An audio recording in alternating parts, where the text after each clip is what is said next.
En medio de una crisis política que se refleja principalmente en la inseguridad que vive el país, Ecuador protagonizó unas elecciones con características de referendo al mandato del presidente Guillermo Lasso. El resultado fue aplastante para el actual gobierno. La emoción de la ciudadanía retrotrae con nostalgia y esperanza los tiempos de la Revolución Ciudadana, liderada por Rafael Correa y traicionada después por Lenín Moreno. El resultado parece oxigenar a este frente progresista que ha sido víctima de persecución política, al punto de que sus principales líderes están presos o exiliados. Nos preguntamos entonces, ¿es la consulta popular el preludio al regreso del progresismo en Ecuador? Vamos a poner el punto en la I.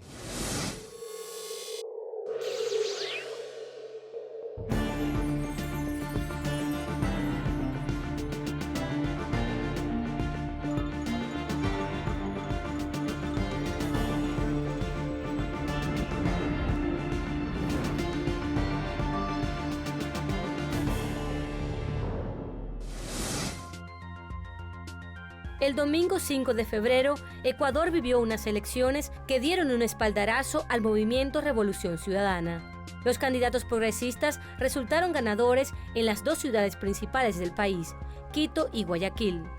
En el caso de Guayaquil, rompió con la dinastía de 30 años del Partido Social Cristiano. La Revolución Ciudadana también triunfó en las provincias de Manabí, El Oro y Azuay, estratégicas en la geopolítica nacional.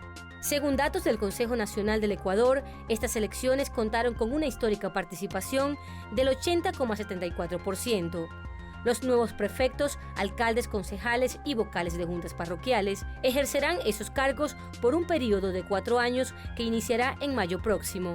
Pero también hubo elecciones seccionales del Consejo de Participación Ciudadana y Control Social, un referendo y una consulta popular regional. Las victorias de las fuerzas progresistas en las principales regiones del país, a quienes eran la fuerza política más fuerte del país hasta la llegada de Lenín Moreno al poder, en las que se dijo no a la extradición de ecuatorianos que hayan cometido delitos transnacionales, a la conformación de un consejo fiscal que elija y regule a los servidores de la Fiscalía General y a reducir el número de asambleístas en el Congreso.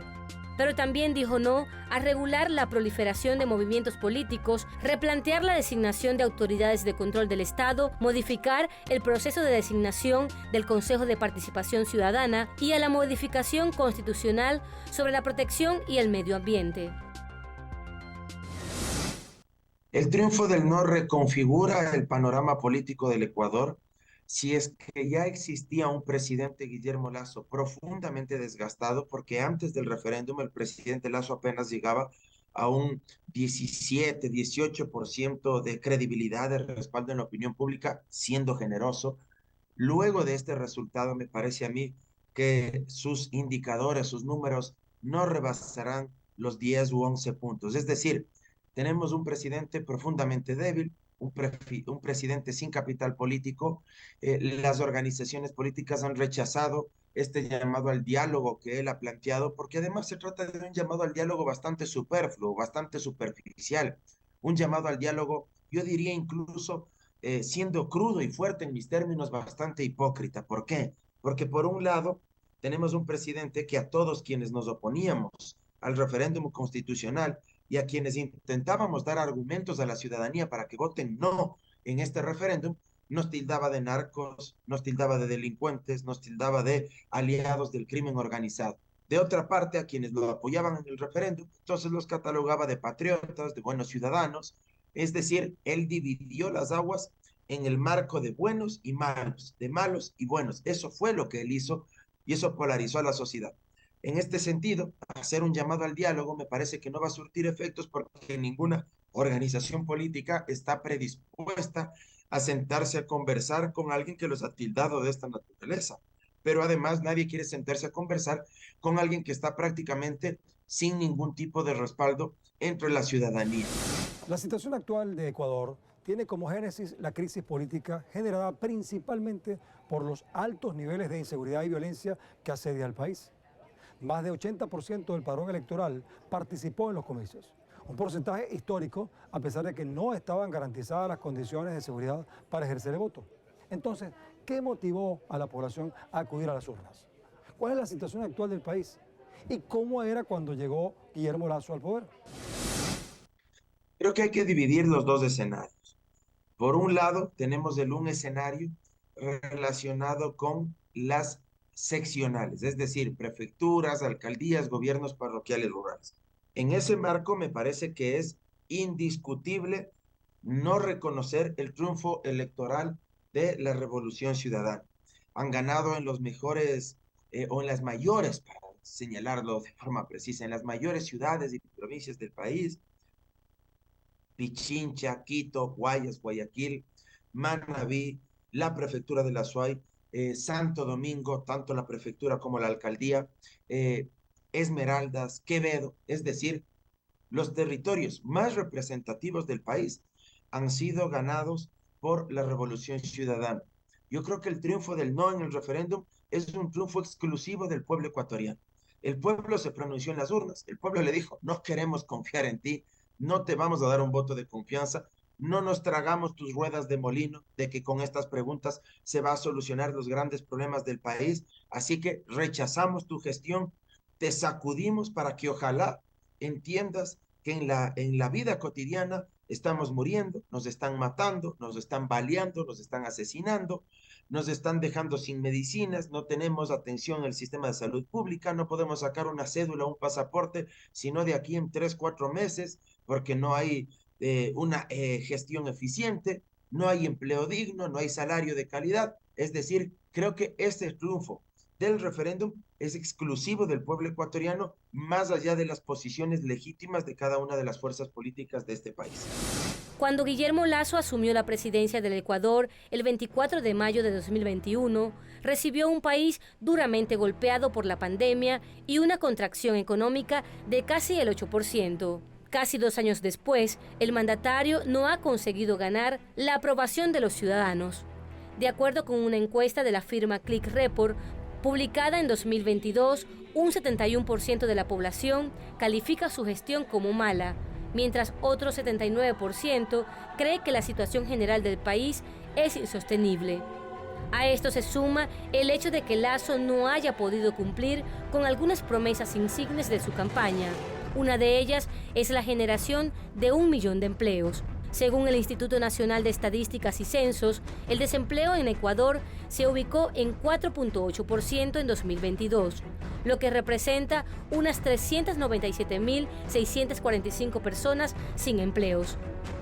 Aumentó el porcentaje de trabajadores informales de 70 a 73%, y el nivel de pobreza ronda el 28%, mientras la inflación se ubica en 2,89%. Otro de los fracasos del mandatario es en materia de seguridad.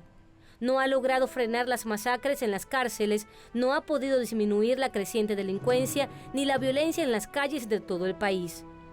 De acuerdo con fuentes oficiales, Ecuador cerró 2022 con 4.550 crímenes y una tasa de 25 homicidios por cada 100.000 habitantes.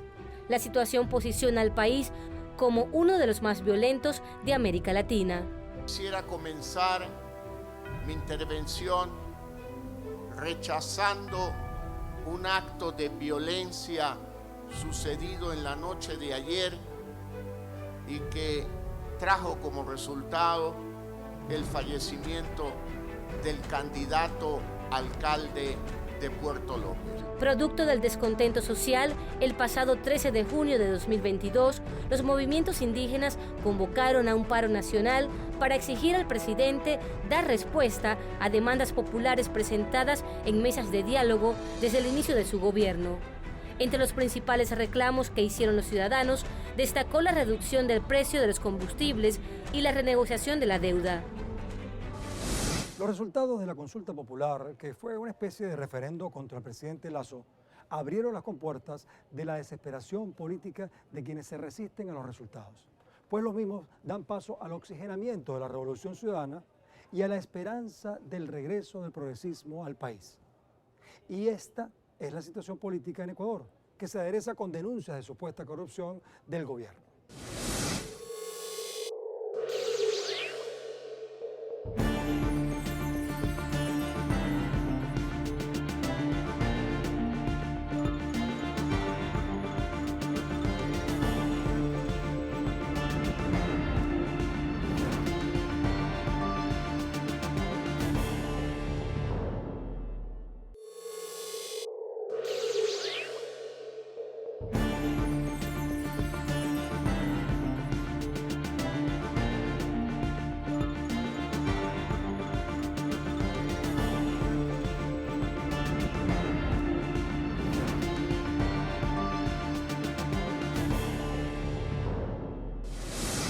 4 días después de las elecciones, el Consejo Nacional Electoral, el CNE, pidió a la Fiscalía investigar un supuesto centro paralelo de escrutinio en Guayaquil.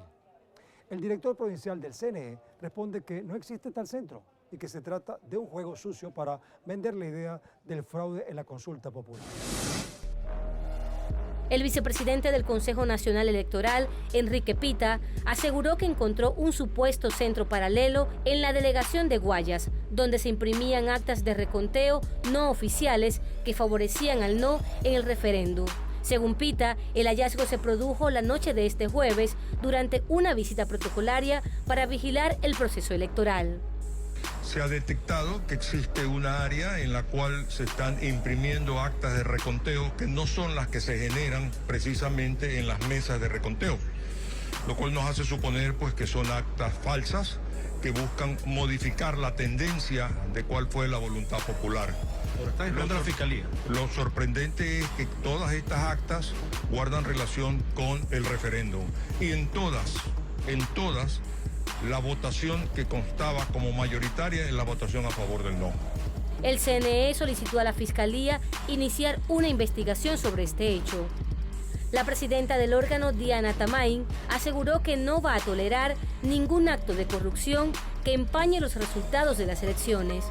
No confirmó si habrá o no un nuevo recuento de votos.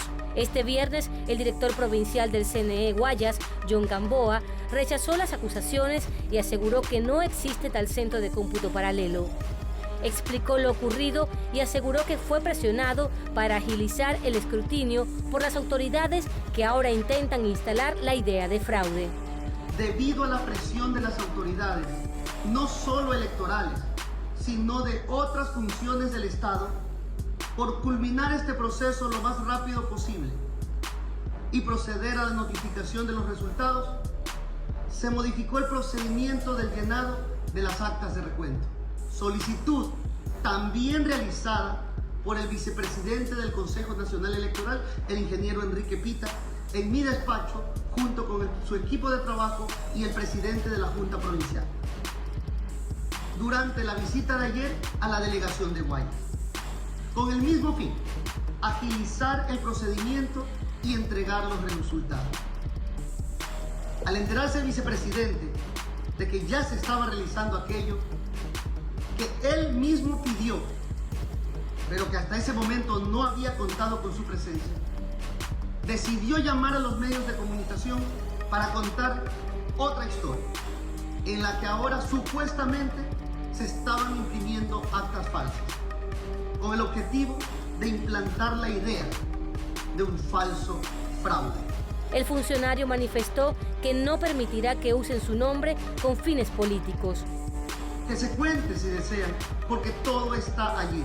Así como hay actas donde la tendencia es a favor del no, también hay cantones donde también la tendencia es a favor del sí, porque son las actas originales.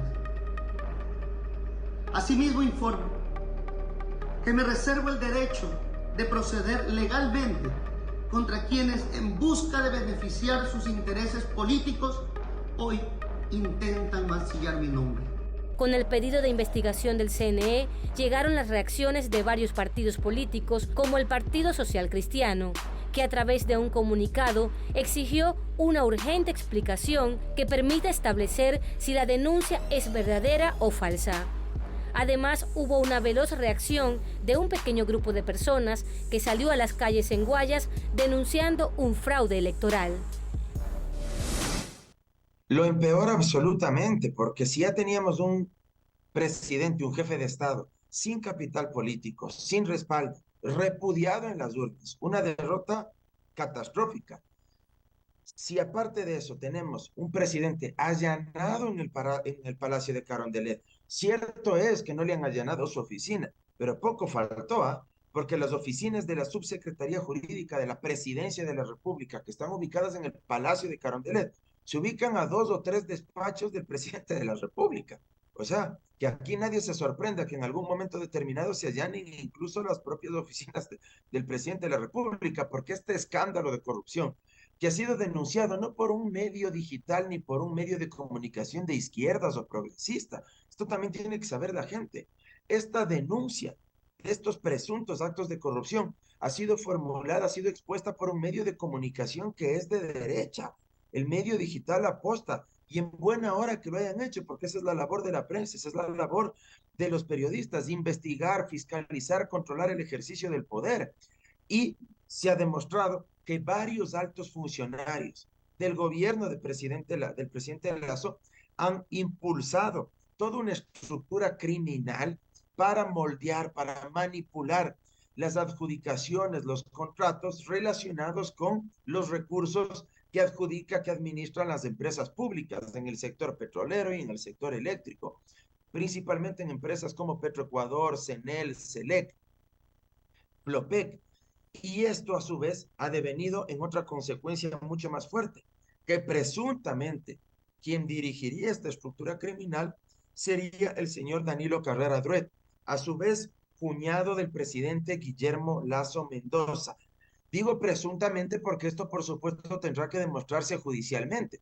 Fiscalía está llevando a cabo una serie de impulsos fiscales, de diligencias, para tratar de encontrar elementos e indicios de convicción que permitan primero identificar con certeza cuáles serían los tipos y delitos penales que se cometieron y de otra parte identificar a los responsables de estos delitos penales. La esperanza se instala en el imaginario colectivo de los ecuatorianos y ecuatorianas al recordar la calidad de vida durante el tiempo cuando gobernó el presidente Rafael Correa, a lo que se suma el descontento contra Guillermo Lasso. Pero empañar los resultados solo empeoraría la situación política del Ecuador. Este contraste del pasado versus el presente actual, comparar la situación de cómo está el pueblo ecuatoriano en la actualidad con 4,5 millones de ecuatorianos viviendo en condiciones de pobreza y extrema pobreza, lo cual en números significa que en el país tengamos ecuatorianos que sobreviven diariamente con $2.80 diarios y muchos de ellos con $1.40 diarios. Esa es la realidad del Ecuador. Que tengamos, según datos de la UNICEF, 1 de cada 2 niños sin acceso a agua potable, sin acceso a servicios básicos que les permitan justamente resolver estas necesidades cotidianas. Y dentro de ese marco que tengamos 8 de cada 10 niños en el sector rural, indígenas que no tienen acceso a agua potable. Que tengamos, según la FAO, organismo adscrito a Naciones Unidas, más de 2,5 millones de ecuatorianos que padecen hambre, que comen una sola vez al día, no 2, no 3 veces al día, una sola vez al día, y muchos de ellos pasando un día. Este contexto me parece que de alguna manera demuestra que ese contraste de lo que hoy se vive con lo que antes era la revolución ciudadana hizo que la gente de alguna manera invoque, se deje llevar, en buena manera me refiero, por este sentimiento de nostalgia. Es decir, si antes teníamos crecimiento económico, estabilidad, la clase media se había acrecentado, si antes teníamos distintos sectores que vivían en condiciones de extrema pobreza, pero que según datos del Banco Mundial, por ejemplo, hasta el 2017, se logró sacar más de 2,5 millones de ecuatorianos de condiciones de pobreza y extrema pobreza. Digo, este mensaje, este concepto rector de que antes los ecuatorianos estábamos mejor, teníamos más seguridad, no nos mataban, no habíamos llegado a una cifra de 25 crímenes violentos por cada 100,000 habitantes, como terminamos el 2022, 155 crímenes violentos solo durante el mes de enero de este año, cuando en el 2017 se terminó con 5 crímenes violentos por cada 100,000 habitantes, entre 5 y 25 en términos de seguridad, pues vemos ya que se ha quintuplicado la violencia durante estos últimos años.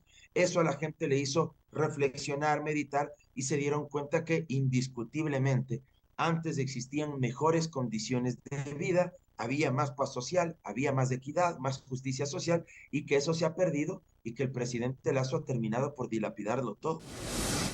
Todo parece estar en favor del progresismo, lo que significaría una reconfiguración geopolítica en la región, en la que el triunfo del presidente Petro en Colombia y el de Lula en Brasil retrotraen el momento cuando América Latina se fortalecía por los organismos internacionales, conformados por los gobiernos progresistas.